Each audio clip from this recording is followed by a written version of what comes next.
Sanjayan rejoint Justin qui filme des mouflons de dalle. Cette espèce est spécifiquement adaptée à la vie dans la toundra alpine et on ne la trouve que dans quelques régions en Amérique du Nord. Ils sont très détendus. Pourtant, c'est sûrement la première fois qu'ils voient des hommes. Des études récentes ont montré que le réchauffement de l'atmosphère pourrait mettre en danger la survie des mouflons.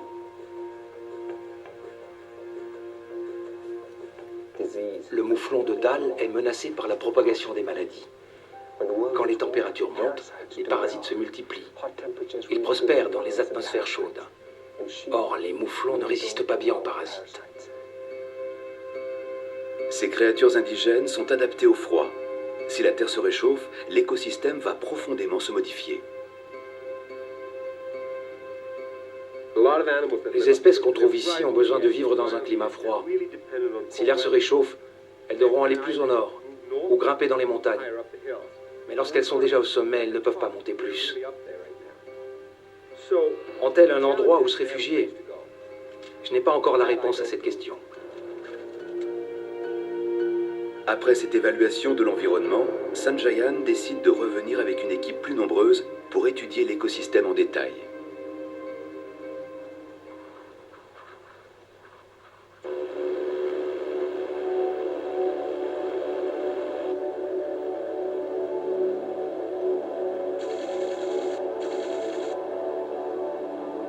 Roman Dial, professeur de sciences environnementales, est en mission dans la forêt nationale de Tongass, l'une des plus belles d'Alaska.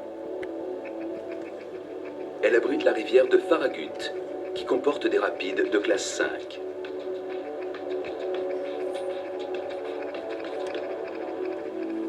L'Alaska compte plus de 10 000 rivières où vivent des saumons. Mais personne n'a jamais observé leurs frayères. Roman a l'intention de les étudier. Le caméraman Gordon Buchanan l'accompagne. Pour atteindre les frayères, l'équipe doit descendre une partie de la rivière en raft. Tu as descendu beaucoup de rapides, Gordon? Non. Bon, ce sera ton baptême du feu, alors. Roman, qui passe sa vie à naviguer sur les rivières de l'Alaska, est tout de même angoissé à l'idée d'affronter ces rapides. Le terrain est très irrégulier. Il n'y a aucune piste d'atterrissage. L'avion se pose sur Glory Lake, la source de la rivière Farragut. La frayère se situe à environ 30 km en aval. C'est très beau par ici. C'est époustouflant. Ouais. Roman souhaite mesurer les effets du réchauffement climatique sur cet environnement. Notre objectif est d'évaluer et d'anticiper les conséquences d'un réchauffement du climat ou des eaux. Le nombre de saumons va-t-il baisser? Que va-t-il se passer?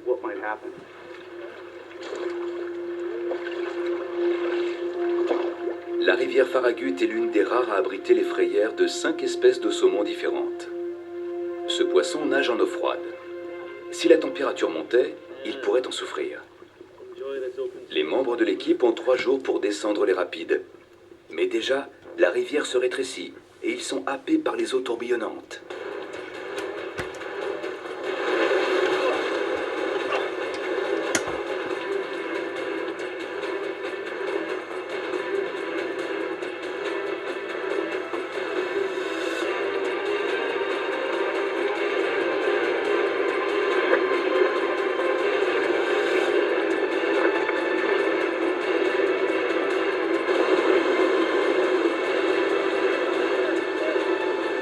Fort de son expérience, Roman en sort indemne. On ne peut pas en dire autant du canot de provisions.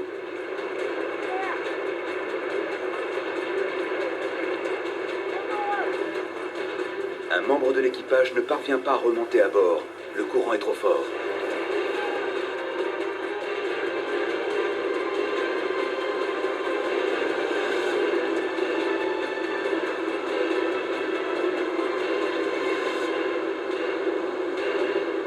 Accroche-toi, Gwen. Ça va? La jeune femme s'en tire bien. Elle n'a que quelques bleus.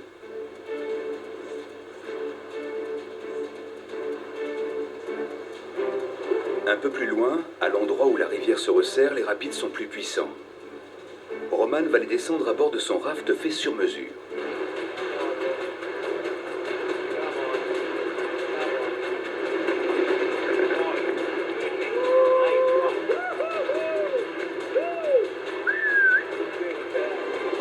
Gordon Buchanan et 2 guides le suivent sur le canot de provision. Le courant puissant coince l'embarcation contre un rocher.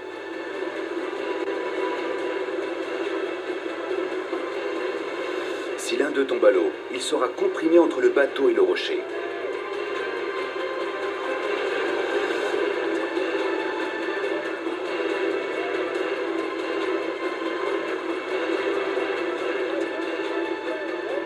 Sous l'effet du courant, le canot finit par se libérer. Il s'en est fallu de peu. Le cortège doit encore franchir une zone de rapides, les plus dangereux de la rivière. Après la frayeur que l'équipe vient de connaître, personne n'a envie de tenter le diable. On a pris de gros risques aujourd'hui. C'est une expédition très éprouvante. Maintenant, il faut décharger les affaires, emporter les bateaux et tout transporter par la montagne. C'est très dur.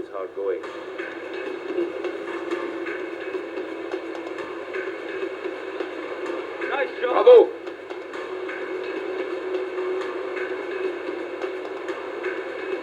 L'équipe décide de traverser la rivière à la corde. C'est très bien. Il lui faut toute la matinée pour transporter la 1,5 tonne de matériel de l'autre côté de la rivière.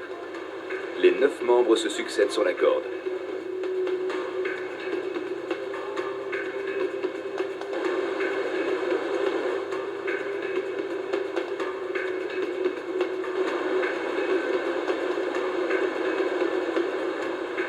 Une fois sur l'autre rive, ils passent le reste de cette journée épuisante à porter leur équipement sur une côte escarpée. 1, 2, 3, on lève. 1, 2, 3, attention. À droite, à droite. Ils regagnent la rivière et atteignent bientôt la frayère. Selon Roman, le saumon est le pivot de cet environnement. Presque toutes les créatures qui vivent dans la zone dépendent de l'activité des saumons qui viennent frayer ici chaque année.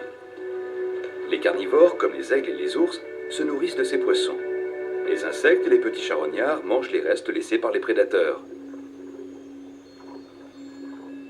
De plus, les cadavres de saumon libèrent dans l'eau des nutriments qui nourrissent les petits poissons et fertilisent les plantes. Gordon Buchanan est ébahi par la riche faune que les saumons attirent autour de la rivière. On n'a pas vu un seul insecte autour du lac. Il n'y avait aucun animal. Mais ici, on a aperçu des nuées d'insectes, des oiseaux, et même ce joli castor. La région est tellement isolée que ce castor n'a pas appris à se méfier des hommes.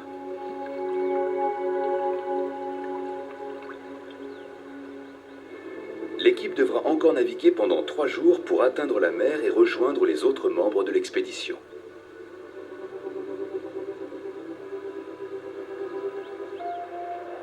Pendant ce temps, Steve Backshall et le docteur Katie Walter marchent sur le glacier de Mendel Hall pour savoir si de l'eau coule entre la glace et le soubassement.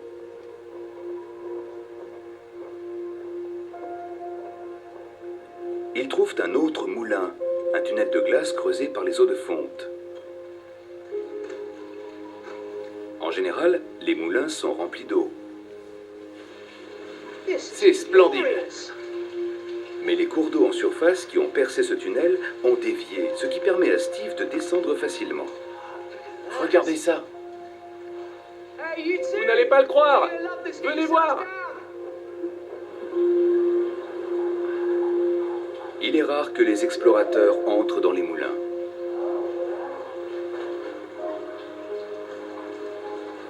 On y est? L'eau s'écoule entre le glacier et la roche.